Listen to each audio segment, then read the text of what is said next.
I'd like to, before we start, just show you a quick drawing of the way the tombs were. As you can see, this was not done by Rembrandt. I did this myself between the talks. Okay. Looking from the top, a Jewish tomb would look like this. And the rolling stone would be here. And if you went in the tomb and prayed, you would pray in this room here. Okay? In the next room, at the end, you would see this. And the body would be laying here with cloths around it. You see how when you look right from the front, you would see it. That's what John saw when he looked in. You could see that from the front. Now they would leave a body there. Remember, in the Mideast, it's very hot. Bodies disintegrate very quickly. But they would leave the body there until it was bones, and then they would stack the bones in a small box called an ossuary. And the ossuaries would be stored over here. The only thing you would see is the last person buried when you went in. And they would stack them on these two sides. As I mentioned, you could have as many as 100 in a tomb. Okay? So that's basically how the tomb looked as you go through the door. It's probably more than you ever wanted to know. Anyway, we're in John 20:11. Okay? So we saw John and Peter ran to the tomb, but the one who told them about the resurrection was Mary Magdalene. So as a matter of fact, Mary Magdalene was on the way to the tomb too. And while John outran Peter, Peter outran Magdalene. So Magdalene arrives after Peter and John have left. Now, Peter and John have not seen Jesus, but thanks to the charismatic character of John and the analytic character of Peter, they put it together. So they know Jesus is risen from the dead, although no one has seen him. Okay? So now, Magdalene. It says, Magdalene stayed at the tomb weeping, and as she wept, she bent over into the tomb and saw two angels in white standing there, one at the head and one at the feet of where the body of Jesus had been. Okay? Now when she came up to the tomb, she came up when John and Peter were coming out. There was no reason to go in because John and Peter would have said if Jesus was risen or anything, but they just left. So now she's there and she looks in, and when she looks in, she sees two angels. Remember, John is a very late account. Mark is a very early account. John is late, so by now they know those are angels. Originally, they thought they were just two men, okay? But now they know they're angels. So she writes that she sees the two angels. They said to her, "Woman, why are you weeping?" And she said to them, "They have taken my Lord, and I don't know where they laid him." This also tells you that John and Peter did not give their conclusion to Magdalene. She must have come up just as they were leaving, and it says that they were hurrying back to tell the disciples. Okay? Now, my impression is the reason why they were hurrying back and did not stop for Magdalene is because, remember, Magdalene was there with the women originally who first heard the message, so they probably thought she believed them. Okay? But Magdalene, again, no one suspects the resurrection of Jesus until you encounter it. No one suspects it. And so she says that Jesus has been taken. She believes the body's been taken from the tomb, and she wants to know where they've laid him. Now, understand that this taking of the body of Jesus from the tomb is not a malicious thing. Remember, I mentioned no one would want to be buried in a tomb right near crucifixion. So she presumes someone else has moved the body before she got the chance to move it. So she just wants to know where the body of Jesus is. When she'd said this, she turned around and saw Jesus, but did not know who it was. Okay? She did not know it was Jesus. I don't know if you've ever had this experience, but if I were to drop dead here in front of you, and you have a funeral and bury me and everything, and let's say about 3 weeks from now, you were to see me on the street. If you saw me on the street, you would consider every possible explanation other than it was me. It would be a twin brother I had that you just didn't know about. It would be someone who looked exactly like me, someone who acted like me. Okay? You would think of any explanation except it was me. That isn't the explanation that would come to you. Well, understand that's the situation in which these people are. But also, I'll show you another thing.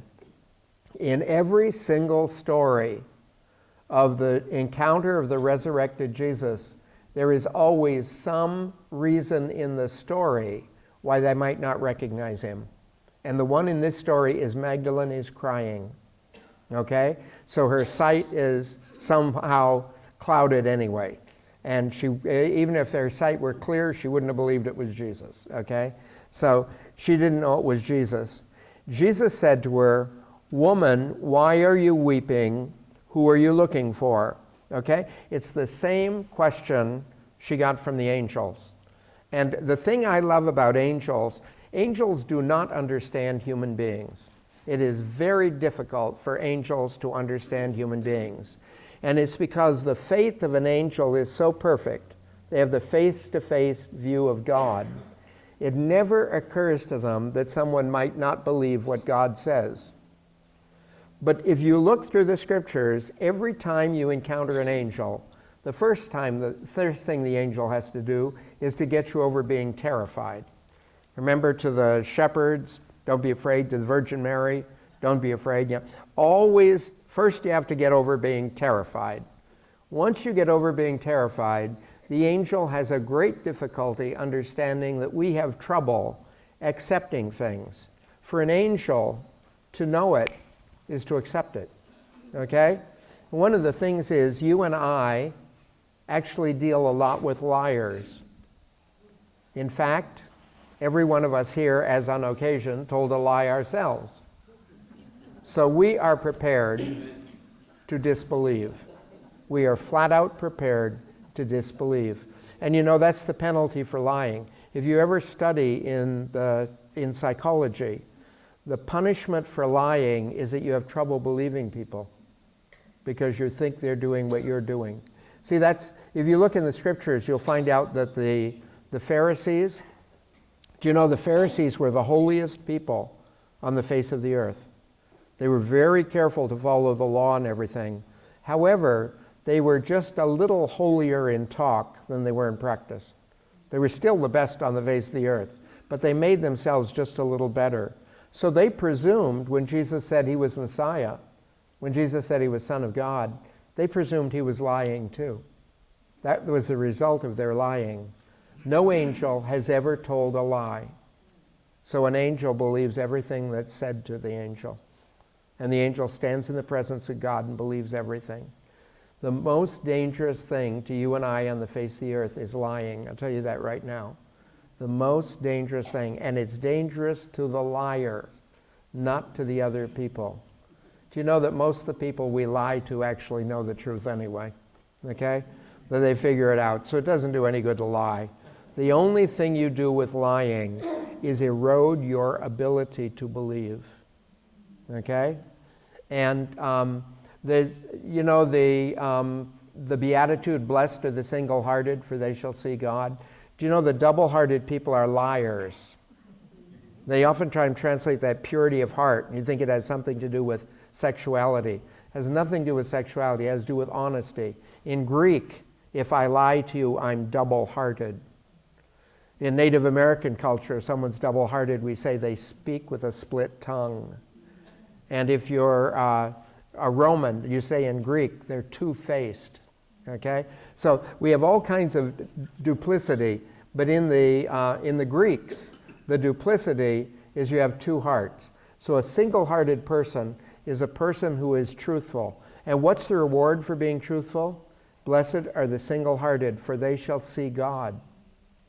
Okay? The thing is, you can't see God if you don't believe, because the thing of God is belief. Sigmund Freud, the guy who founded psychoanalysis and everything, wrote a commentary on the Beatitudes. And one of the things he said about this, he says, blessed are the honest, for they shall see God. He says the funny thing is, dishonest people not only will never see God, they don't even see other people, because you can't believe what other people tell you about them. So you never know anyone. You won't know a person. You won't know God. Also, and I should get off this, but lying drives me crazy.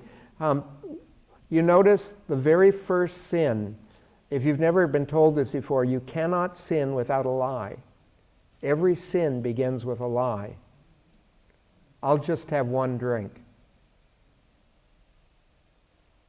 You know?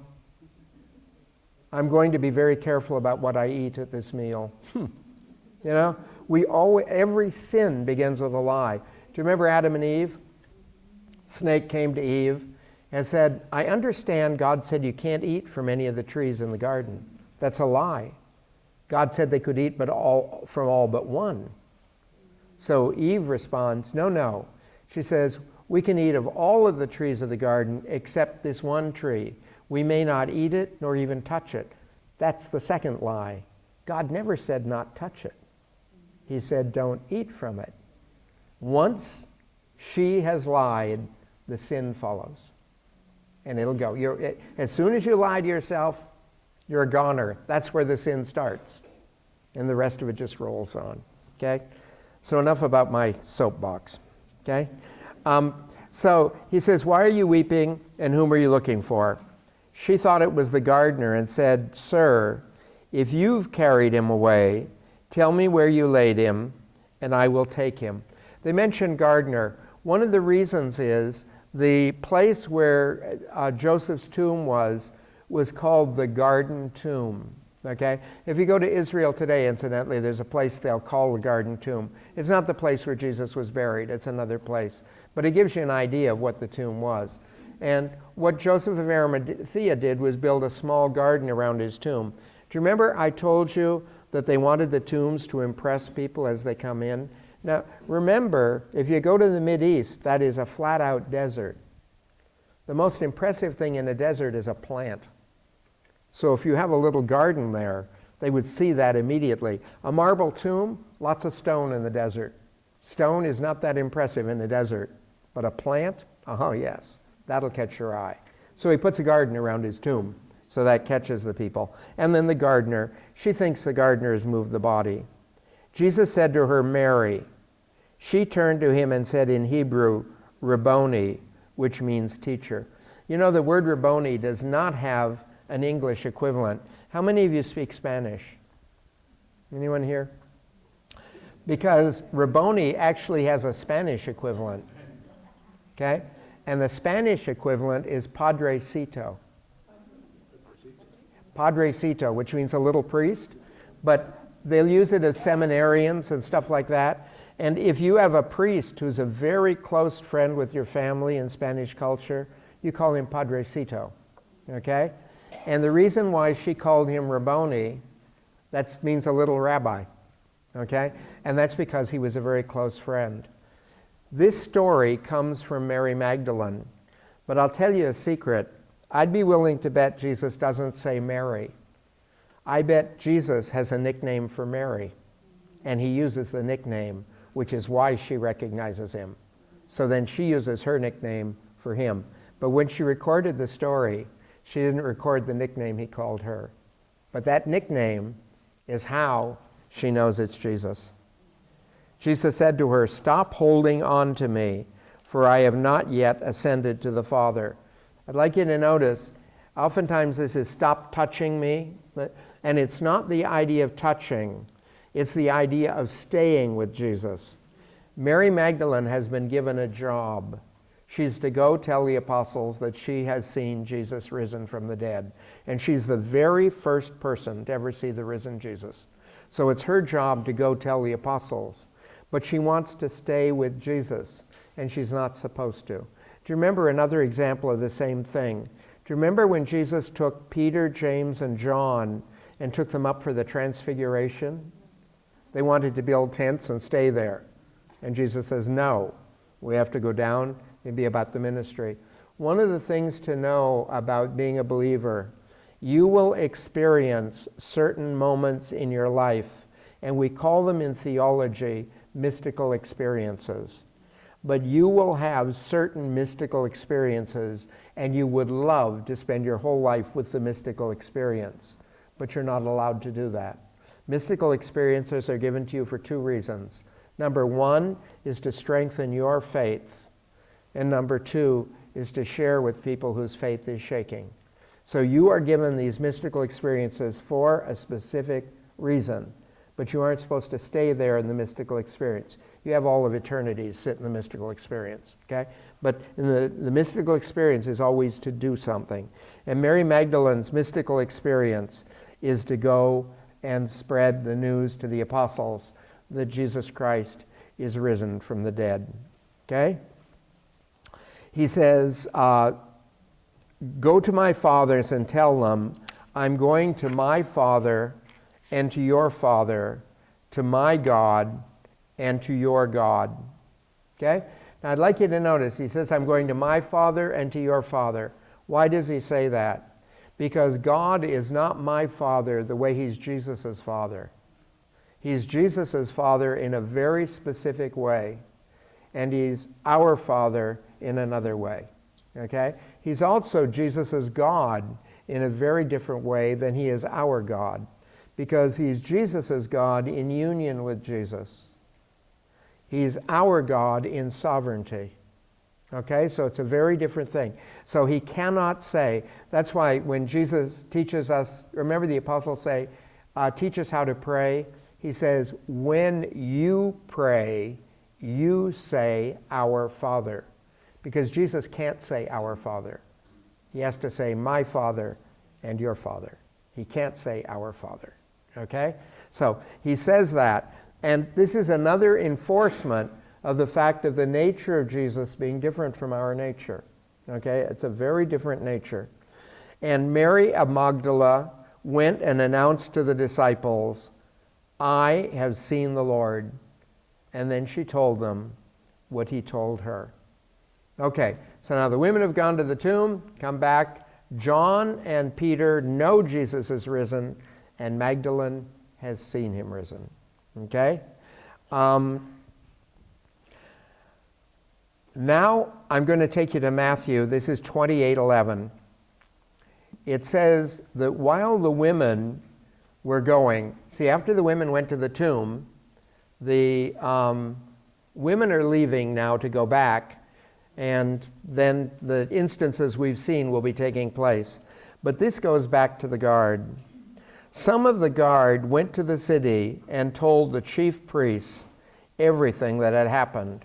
Now this is in Matthew's account. In Matthew's account, as the women approach the tomb, there is an earthquake. And the earthquake actually opens the tomb. Okay, so they aren't wondering how to open it. When they get there, there's this earthquake and the tomb opens. And according to the text, the idea is the guards are all there too when it opens. Okay? So they go to the chief priests and they tell them what's happened. The chief priests assemble with the elders and take counsel. And they gave a large sum of money to the soldiers, telling them, you are to say his disciples came by night and stole him while you were asleep. Okay? Now, I don't know if you've ever heard this before, but there's an internal flaw with this that St. Augustine points out. St. Augustine says, if the apostles are stealing the body, why did you not stop them? And if you were asleep, how do you know who stole the body? Okay? So the fact that you were asleep and the apostles stole the body is baloney. It's internally wrong. Okay? It can't be true. Why is it so important to them?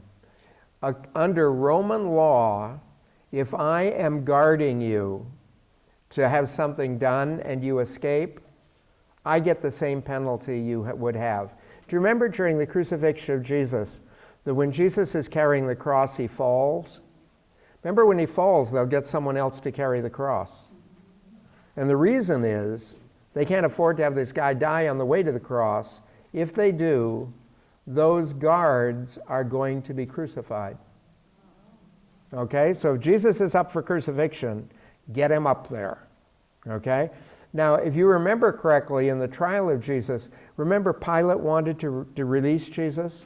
and wanted to. For that reason, the guards felt free to really abuse Jesus in the scourging and stuff. They would never have done that if they knew for sure he was going to be crucified. But having scourged him, there's a chance he'll die before he gets to the cross. And this is very dangerous for them. And so they're very concerned about that. After Simon takes the cross and Jesus is no longer carrying it, do you remember he falls again? Now it's very serious. He can't even walk without the cross. And finally falls a third time, but the third time he falls are actually on Calvary. And so they just, go about the crucifixion. But anyway, so he says that we'll say we're asleep.